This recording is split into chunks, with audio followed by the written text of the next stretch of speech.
Good morning, Sharon. Good morning, Wendy. And how are you on this mighty chilly morning where you are? It is freezing. Our fire is pumping. I often, on these really cold days, I'm always so grateful for the warmth of our wood and just the warmth that we have, because I always go straight to the homeless. I always think about, imagine being out there homeless in this weather. Oh my goodness. Exactly. It just, I give so much gratitude. Yes. And I really do. it does. It tugs at the heartstrings when it starts to cool down, and we know that more and more people are ending up out there. It does make us appreciate what we do have. Oh, look, and I watched this series the other day about a woman traveling around Australia. She was an older lady, like she's quite old, and she's traveling around. She was trying to travel around Australia. She was a migrant, and she's an Australian citizen. And it was just interesting to watch it. But she actually mentioned that the women between about 45 and 60, the amount of women that are actually living in cars, tents, vans, and actually, some of them have chosen that, some of them haven't. Actually, a couple of properties up the Sunshine Coast where it is for women. I think they've got to be 55 to 70. Right. That they have like a property with all tiny homes. Oh, right. So it's like a community. Then they take women in there. You can choose to go.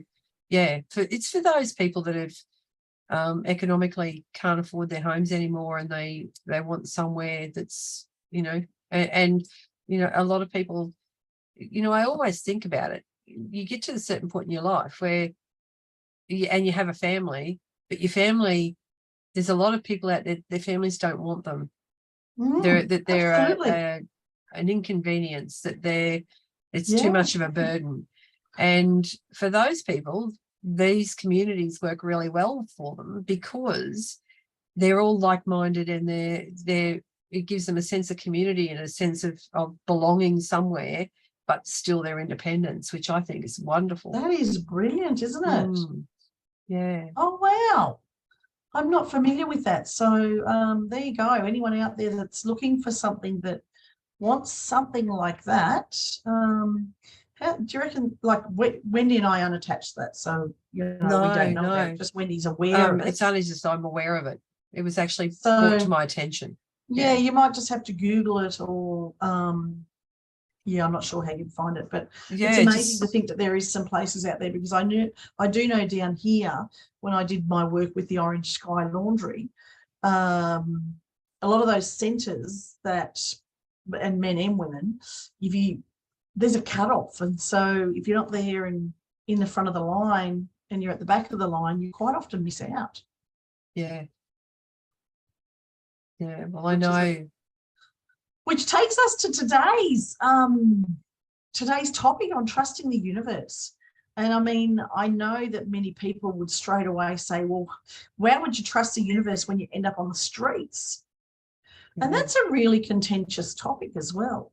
Well, I think it's self-trust, isn't it, really? It is. It's about trusting that you're capable. It's trusting that you'll always be taken care of. It's trusting that within what is the right thing to do for you. Like I was just saying about that community, there's a lot of people that would be aghast at doing anything like that, because it would be, no, I need to keep the family home, and I need to be here for the grandkids, and I need. But in actual fact, when the old saying, why would you, what's the saying? Why would you cross a river to help someone when they wouldn't? I don't know the saying, sorry. Oh, can't help you. Yeah, I'll have to think of it now. It's you're going to come to you. But yeah, it's more, why would you do that for somebody else when they would do virtually nothing for you? But it's got a lot of us, when you start to get, like, I'm getting into that age group too, where you kind of, you want to do the right thing by you, because you know that this is your life. Yeah. But there's also that obligation that, you know, that you want to do for family is really important to me. And there's no way that I could, you know, turn my back. But there's a lot of people out there that, you know, they don't have the same kind of happiness just to be, that they need something else. And yeah, I think it's a really tough one.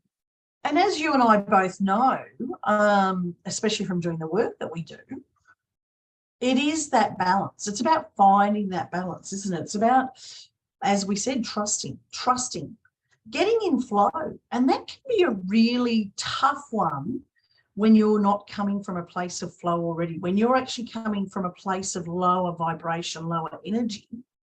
It actually can be a real struggle to dig yourself out of that hole and get back up to and raise your vibration, where things just will flow, where you just feel the balance is there, you feel grounded, you feel connected, you just, and this happens to me often. And hey, be aware, there's sometimes I fall out of flow, but you've got to get yourself back up. But when you actually try and keep yourself up regularly, it's not as hard to come right from the bottom right up. Yeah. And there's got to be a level of, your self-trust has to be there. You have to trust in the fact that sometimes you have to slow down. Yes. Because if you keep push, and you think that that's about being in flow, you're pushing, crash. And so it's about making sure that you are self-regulating. It's, you know, as in, make sure that you're aware of when you are pushing too hard, when you're not doing, you know, you feel you could do a little bit more. It's reading the signs, isn't it? It absolutely is. And you and I were chatting about this before we even got on today. I was telling you how I've had a crazy, and with all the universal changes and the moon changes and blah, blah, blah, blah, blah. My life is just feeling like it's been going blah. And it's crazy because Monday, as I said to you, I ended up saying enough, Sharon, and I just stayed in my pajamas all day long. Yeah. I wasn't really aware of how much I actually needed that until yesterday evening. So last night I was just chilled out, decided to go to bed early, but didn't realize how exhausted I actually was. Now, exhaustion, you're not in flow. I wasn't in flow. I was so exhausted that self-sabotage kicks in. You sometimes have unrealistic expectations, whereas I was going, I need to do this and this and this and this and this. Well, no, I literally had to chop that off. I even restarted my to-do list this morning. Yesterday I had a slower day as well, and I just did some me time, and I had some more self-care and just took back my power. But when you're in a low vibration, that's really hard to try and get that up really. It might take a little bit more work. You know, you might have to spend the day meditating. And okay, some people are going to go, I can't do that, I don't have time. Well, you don't have time to look after yourself, but you have time to run around and feel a bit crazy. That's what I tell myself when I'm going, I don't have the time, or this won't fit into my schedule, or that's not going to happen, I've got to get this done. Well, actually, I'm going to provide a better version of all of that, including myself, if I just slow down first and stop and breathe and maybe go and water my plants or go for a walk in the garden or just do something where I can reground myself, reconnect with myself. And then I become really grateful that I'm feeling much more relaxed. It's looking for the signs. It's living with awareness. It is self-awareness. It's being mindful of, you know, when you're given a little opportunity to slow down. Usually, there behind that is the energies of, I'm just going to give you this little gentle nudge that, you know, here it is. I'm just going to show it to you, and I'm going to let you choose that. And then if you don't choose it, I'm going to give you a little bit more of a shove. And then finally, I will just slap you upside the head and I will just take you completely out. And see, I reckon that was my back. Yes, yes. And for those of you going, what? You're back. Yeah. Wendy also, she had been running that treadmill of life where she was not slowing down, not looking after herself. And we all do it. We all do it. You would be a big bullshitter if you don't. Just I thinking don't you're know of superhuman. anyone. I'm a super That's mum. exactly right. I don't know of anyone that really consistently 99.99% of the time would just always be in balance or attuned or aligned or whatever you want to call it. Because you're right, we're human and it will nudge us up the bum. Mine was a little bit different to yours, but I certainly had a big kick up the arse too, which made me go, okay, I need to stop and reassess. Where am I at? What am I doing? What do I need to change? What do I need to trust? Well, mine comes in the form of, I'm allergic to cold. Yeah. And if I'm not listening, it just takes away everything. It takes my breath away, seriously, and it feels like something's up my nose. And so I have to retreat. I just cannot. Yeah. It'll take me out of society. I just won't go. I stay home. I stay warm. I try not to talk. I try like all of those things. But I could have worn warmer clothes. I could have kept heat packs on. I could have, done a myriad of things that may have been a little bit different and made me prepare, even though the cold snap was the cold snap. Seriously. It is. That's exactly right. But it's about me making sure that I've got to trust that knowledge within to know that, whilst everyone else is walking around with maybe T-shirts and shorts on, it's okay that I look like the Michelin Man. And that's our life down here, actually when we're inside, I'm always very grateful for our beautiful warm home. But even when I went out this morning and used some watering of the plants, it was like, oh, you can just feel the snow on the hills, not our hills, a bit further out, but you could just feel that cold, and it's like, brr. Yeah, wow. Which is why, as I say, I always give gratitude. Yeah. Just for my life, just that I'm warm, just that I have a nice warm space to go back into, because, that's something that I take for granted, and I try to make sure that I'm actually grateful for it. Oh, and everything that we do, and we've spoken about this so often, it all comes down to that gratitude, doesn't it? Gratitude will change. It would take you from being in a shitty mood to being in a happy, loving mood. It will take you from that thought of I've never got enough to I've got plenty. Yeah. It just changes everything. It absolutely does. And it's simple to do. Yeah. Wendy, it's so simple to do, isn't it? Yep. But when we're also talking about the self-trust, it's about, whether you do this in your business or whether you go back to work, whether you want to go down this line in marketing, or whether you choose to not do that and have a look at how else you can market your business. There's that trusting and knowing that whatever you choose is your choice. It's trusting within you that what is the right thing to do. And I think that's a lot of people will we spoke about this last week. I had my shop. I could have held onto that shop because ego said to me I didn't want to be frowned upon by local businesses or the local community because I failed when I shut up my shop.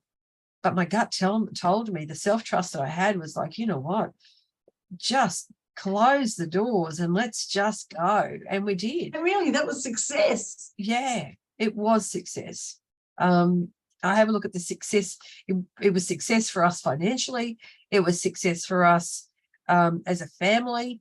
But I have a look at the success that brought about, that we're only just still realizing now, was taking the kids on that adventure with us and what they experienced. It was absolutely bloody brilliant. Yeah. And And that's really about you making intuition your best friend, and you really trusted. You had everybody giving you the advice that everybody, you know, we get that around us. Everybody's got some advice for you. But you just linked into your own intuition. You became present in the now and went, you know what?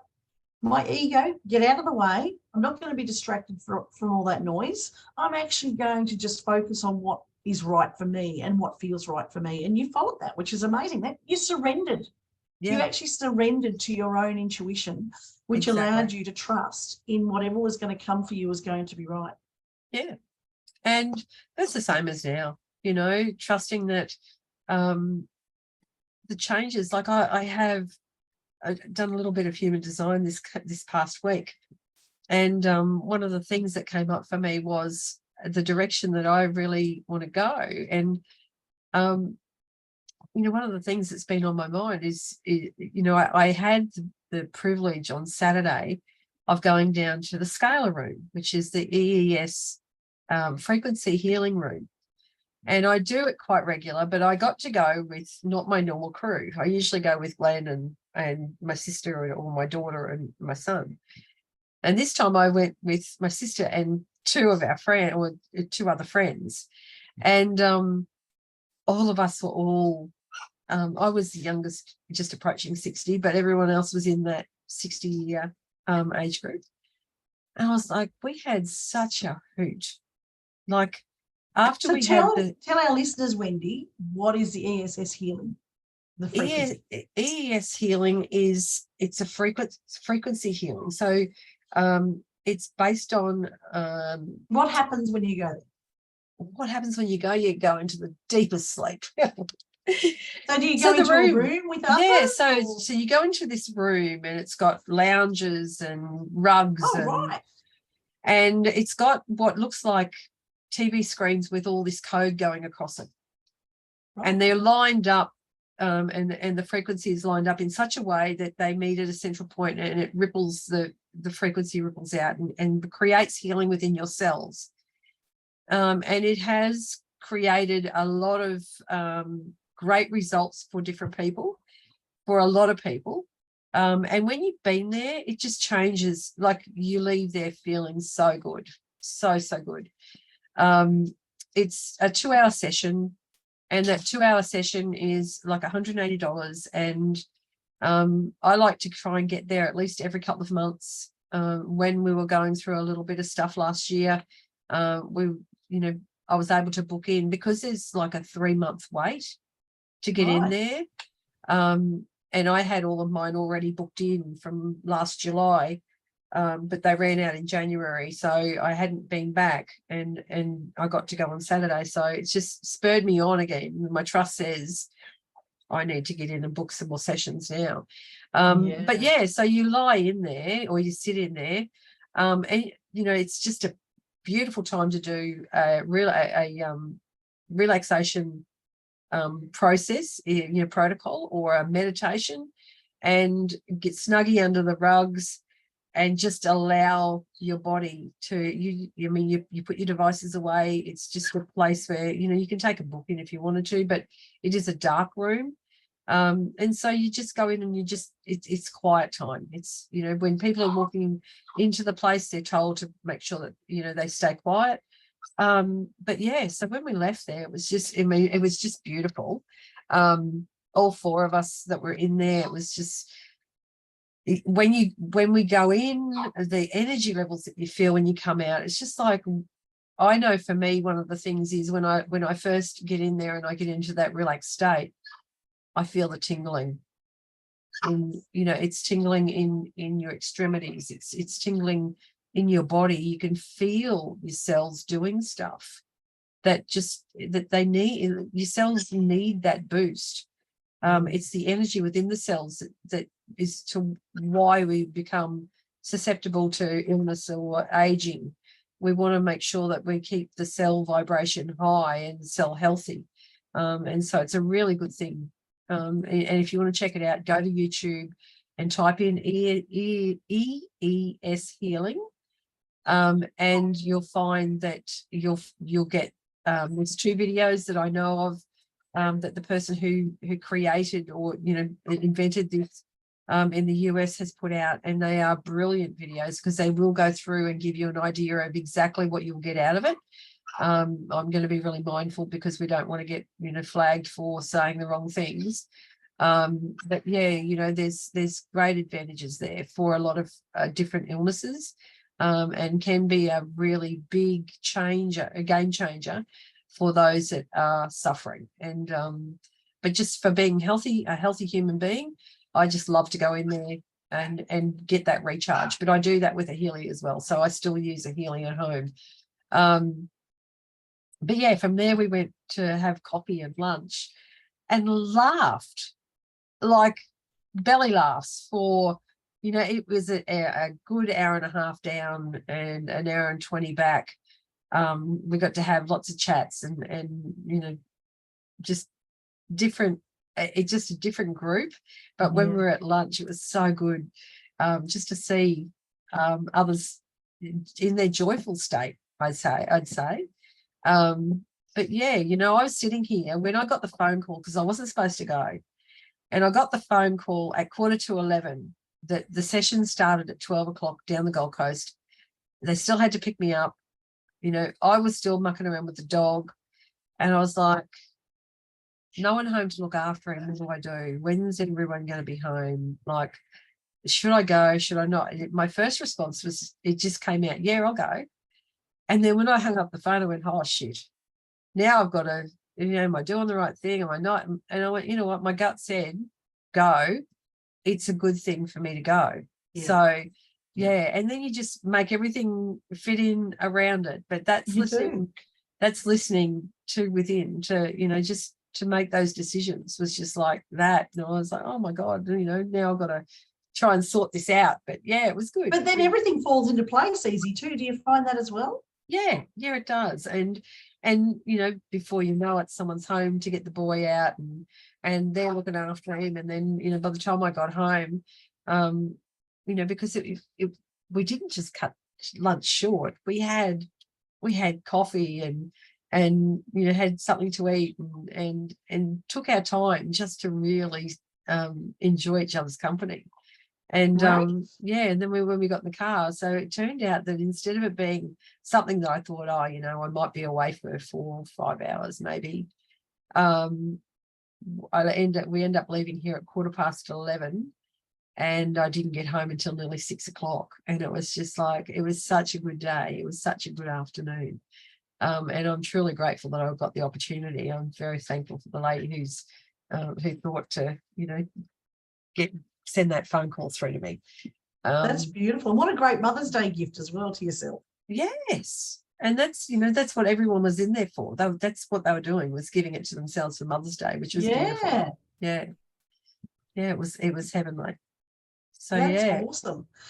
And it's interesting, like I have actually had a few weekends like that as well, where I've been fortunate enough to be with friends and family, and we've had some lovely lunches and brunches and coffees, and it's actually been really good for the soul. I can't believe how wonderful it's actually been for me, because sometimes I've got to push myself to go out. Since COVID, I struggle a bit. I have to make myself get out the door, like you say yes, and then you're going, oh, damn it, I should have done this, and I should be staying home fixing all that, or I should be doing that washing or whatever.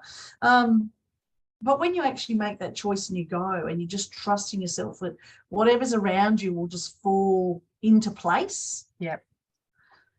You come back feeling so much lighter and so much more relaxed, whatever you choose to do, if it's been good for the soul. Yeah. I have to agree, because it's one of those things that, where, I think, I don't know whether it's conditioning in life, we're really quite quick to jump to the no. Yes. As mums especially. Yeah. There's a lot of people that will say no, and look at all the justification as to why that no came out. But it's knowing that, okay, it's okay to say yes. And that was like I said, that was the very first thing that came out, was, oh yeah. And it was like that was the response that I needed that was the inner ding, that was the inner saying, you know what, that's what you need to do.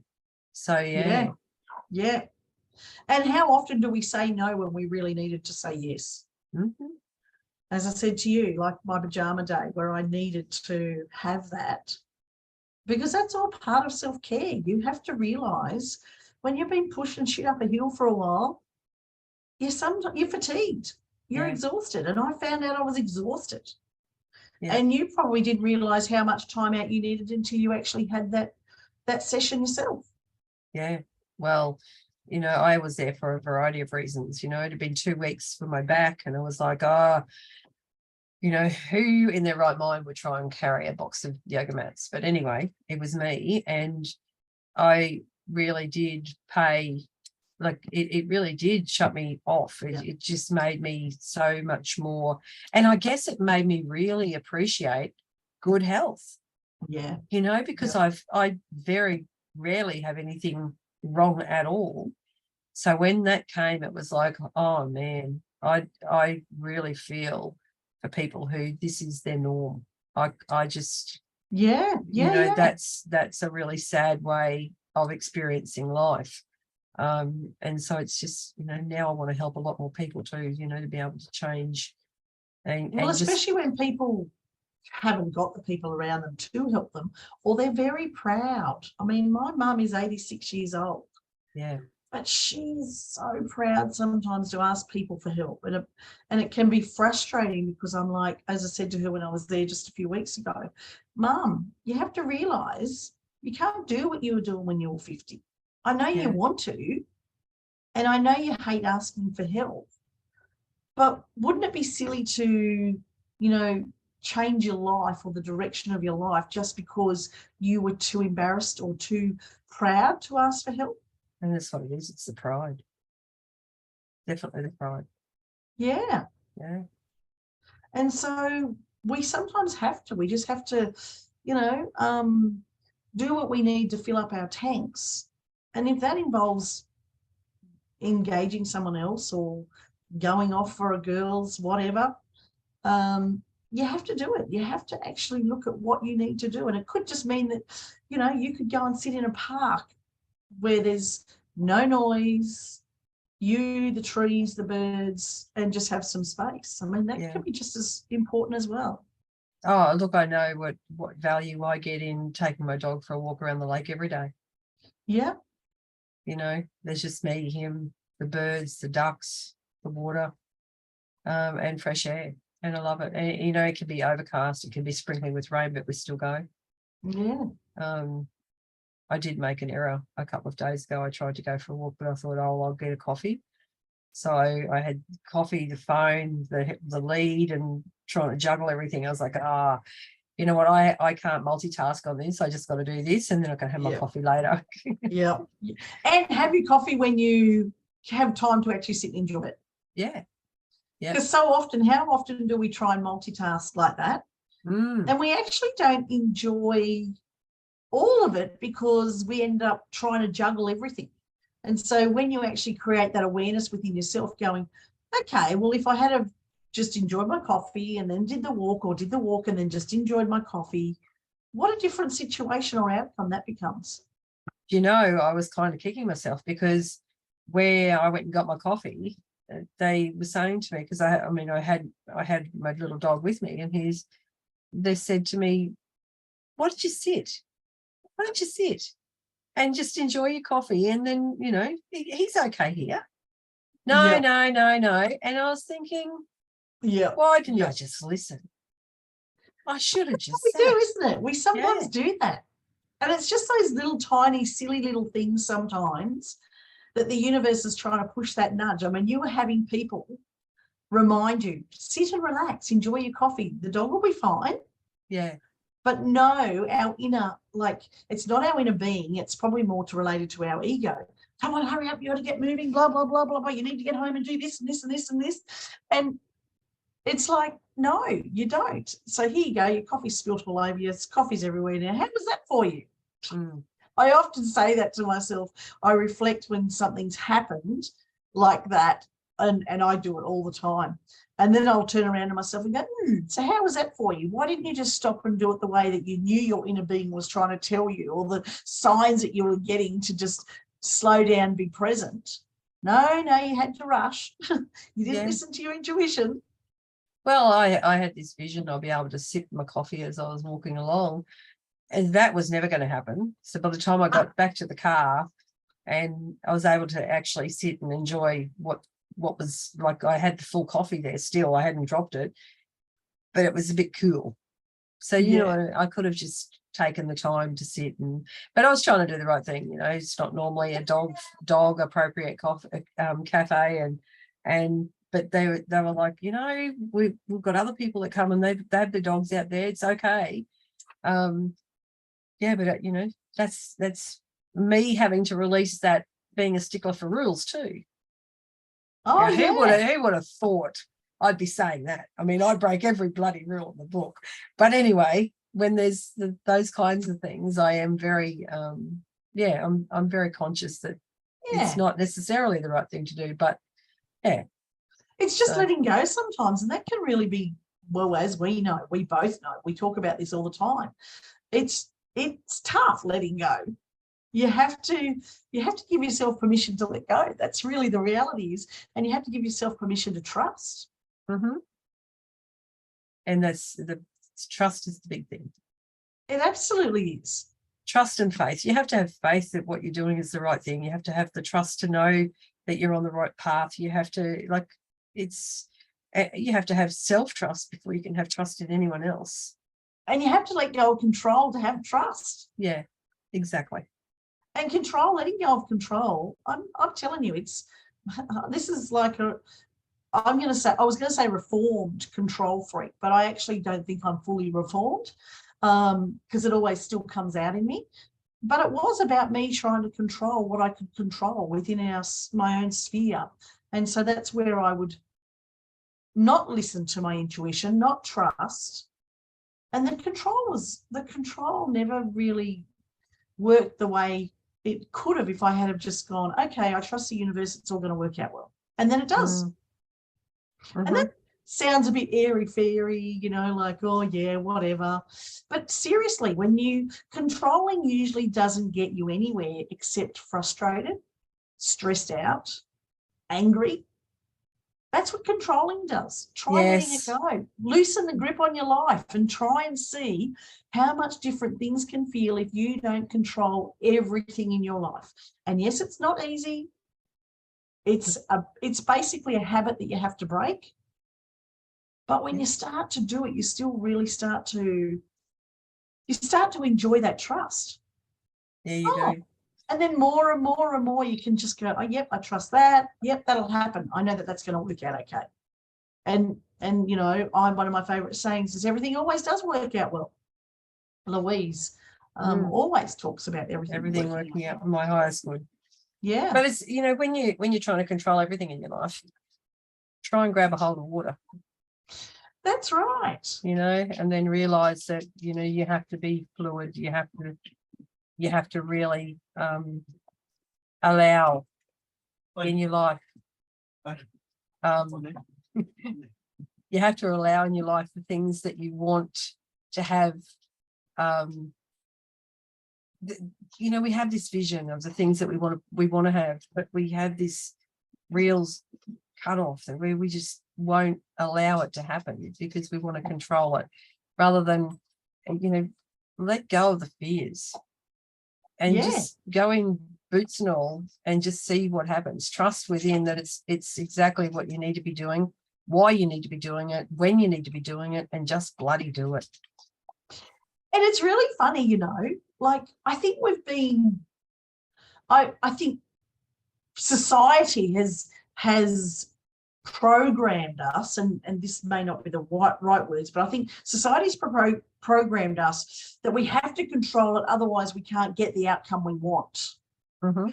But as I grow more into this space, I've learnt the crazy comes when you actually do try and control it, as opposed to going with the flow. Mm-hmm. And that's been a really big thing for me, to be able to flip flip that around and go, hang on, the crazy actually comes out when I am trying to control. That's when my crazy comes out. Yeah. When I go, okay, I trust in the universe, it'll just all sort itself out. It's so much easier. It's so much. That's energy too. You're putting a lot of energy into, you know, when that crazy comes out and you're trying to, like, your internal energy is all over the, you know, it's really vibrating high. And in actual fact, what you want to do is just allow it to happen. I always say, you know, it's like being in a pool, and you come from a place of need, and that's what controlling is you need to control. You need to, you know, you need that to happen rather than allowing things to happen. Absolutely. And like, as I think back of, you know, when I was in my corporate role, that need to control everything so that I could manage it. It was like, you know, I think I was trying to prove something all the time, that I was capable. And it was only me that I was trying to prove it to.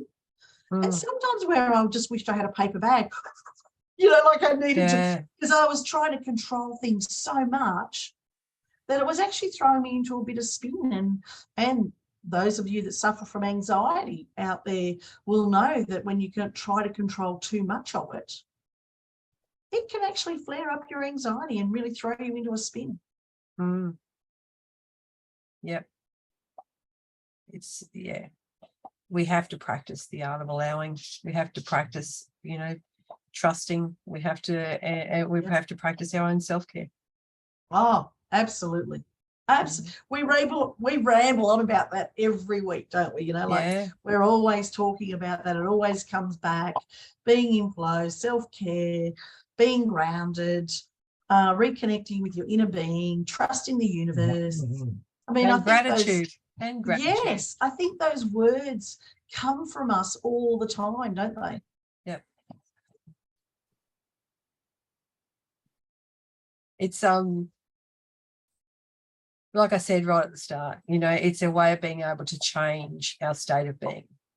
Yeah. And getting into that place of gratitude and learning to trust within. That's where, you know, everything can change if we so desire. But again, free will and choice. You've still got those two things. Absolutely. And I think the excitement of that, Wendy, is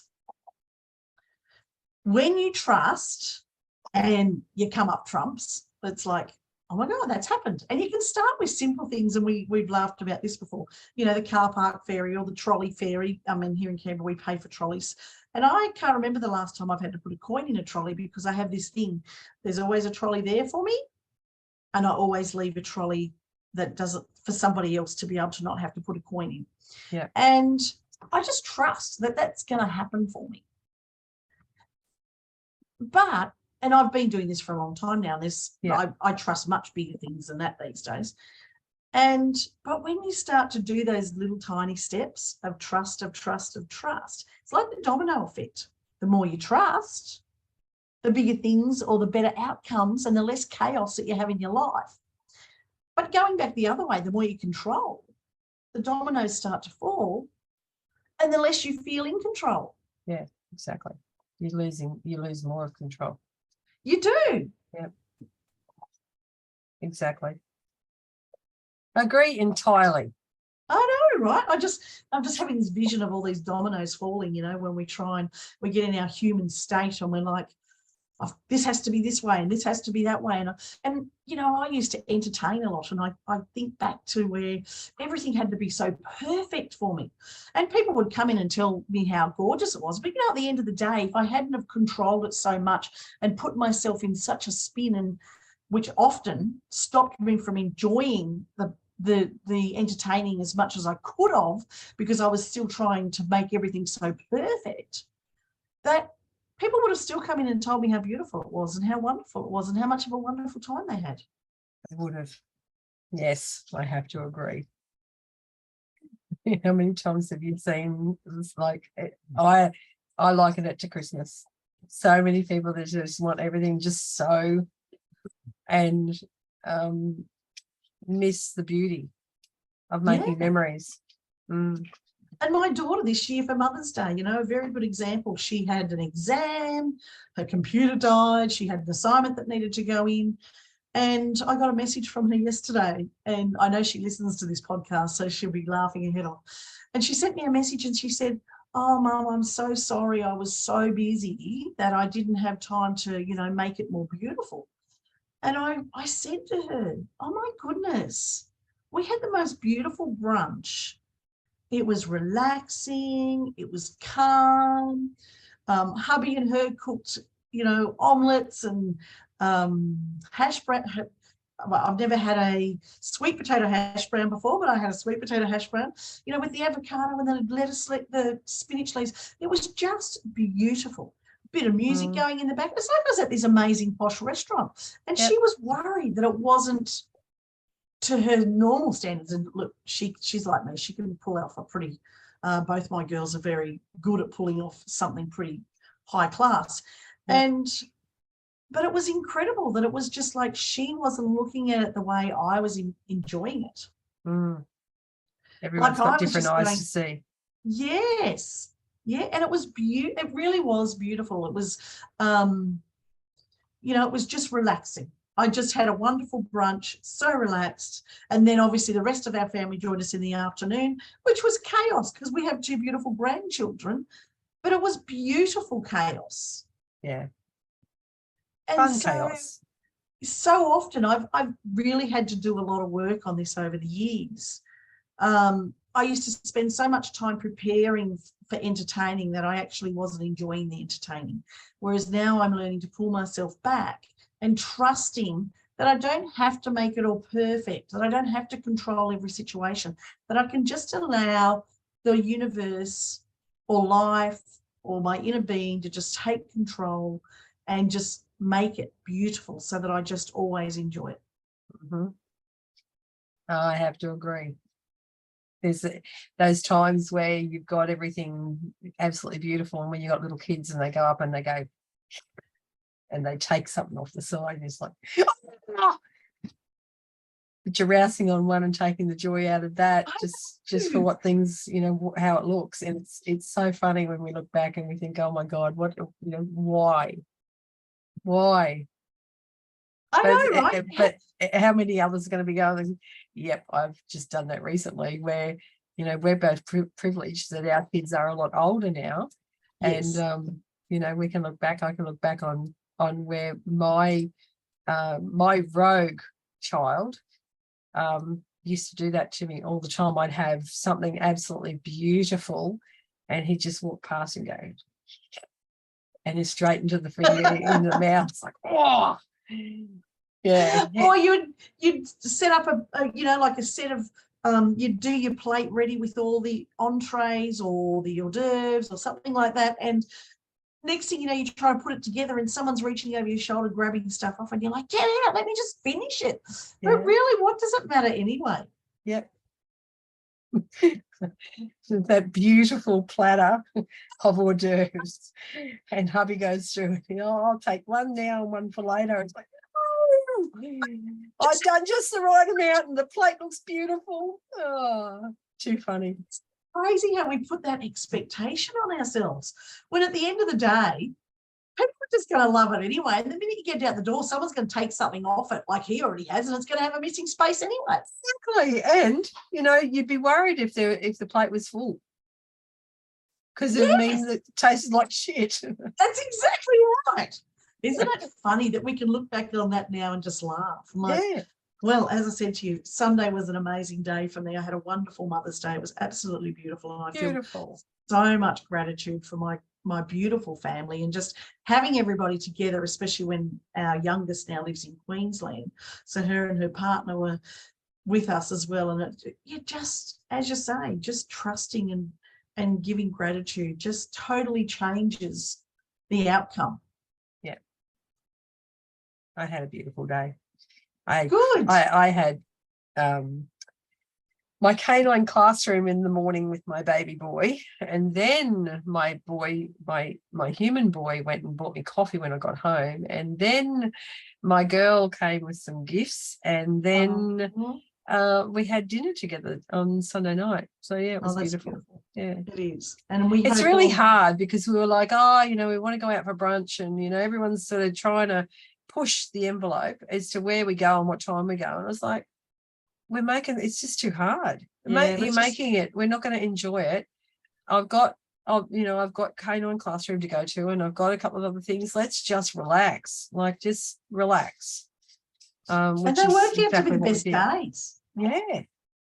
And my girl came, we got to spend some hours together, watched a bit of telly. She told me a little bit about what was going on with her work and whatever, and building changes and all that kind of stuff. And then sat down and you know, can we have this for dinner, Mum? And can we do this? And I was like, yes. Yeah. You know? Yeah. But in those old days where we had to fluff around and make everything so perfect, isn't it funny? Yeah, because, you know, when you're having that kind of meat, you have mash. Well, no, you don't. You have potato bake. You know, that's going with the flow. That's, you know. It is, isn't it? Yeah. And it was beautiful. It's crazy I got to this age to realise that. Yeah. Probably a little bit earlier, but yeah. And I used to have people saying to me all the time, Sharon, how are you actually even enjoying this? All you're doing is rushing around trying to control everything. Yep. Yeah. When in actual fact, it's just your presence. It is. Being present. Yeah. Yep. That is what, you know, people that come into your space, they're coming for you, not for your house, or how your house looks. They're not coming for, you know, what food you've got on the table. They're coming because they choose to be in your company. So that's right. Yeah, but a lot of people lose that. They don't quite understand that. I feel so grateful, Wendy, you and I have got to a stage in our lives where we can just laugh at that. Oh, my word. My word. Those minor inconveniences that, you know, that extra someone stole off the plate. Yeah, and we can actually have the therapy of the belly laughs now in reflection, which is good. Yeah. I wouldn't change a bloody day of where I am. I love it. I love where I am. And in my, you know, my closed membership groups and even on my open groups, all the time now I'm saying there are no mistakes while ever you're learning. There are no mistakes. No. Just take one day at a time and trust in the universe, and you will know that you're exactly where you're supposed to be. And it's not a mistake, it's a lesson. So it's an opportunity. It's an opportunity to pivot. Every life is a lesson. Yeah. Just learn from it. That's what I say to people. Just learn from it. It's a mistake if you don't have a lesson, if you don't learn from it. It's like being on the basketball court, you know. Someone comes up to you, you just got to pivot. You just got to pivot. That's all it is. It is. It is. Don't beat yourself up. Just enjoy the ride, because it's pretty magical. Bloody oath it is. Bloody oath it is. On that note, and knowing that we're over time again. We're always over time. We kind of just lose track, don't we? So sorry out there if you've had to stop this because you've had to pull up and you have to replay it later, but you know us. We just go with the flow. We're in flow. We're in flow. So thank you for joining us again, and thank you, Sharon. Thank you, Wendy. And we look forward to you joining us on our socials. Don't forget to hit a like and subscribe on our podcast, either on YouTube or on Spotify or on our podcast website. And if there's something that you'd love for us to have a chat about, don't forget to send us a little message in our socials, because we'd love to do that for you. Yes. So thank you, Sharon. And as you know, we can talk. So until then, we'll see you next week. Huge hugs. Take care. Be kind. See you later. Bye.